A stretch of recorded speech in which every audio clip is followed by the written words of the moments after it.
আঙুলের নিজস্ব অক্ষর আছে, আছে নিজস্ব শব্দ। এই নরম জ্যোৎস্নার মতো আঙুল মধ্যরাতে ঝড় তোলে কেন কবিতার খাতায়? কেন উত্তাল সমুদ্রকে আরো আন্দোলিত করে? কেন আগ্নেয়গিরিকে মনে করিয়ে দেয় উদ্গীরণের কথা?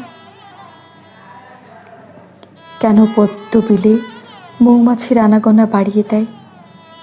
কেন পাহাড়, পর্বত, বন, নদী সব প্লাবিত করে? একটি অসহায় ফুল, তাকে মর্দন কর্ষণে কেন জর্জরিত করা যায়? একটা শান্ত নীরব কোলাহলমুক্ত গল্প কিংবা একটা গ্রামীণ গল্প তোমার আঙুল লিখতেই পারত।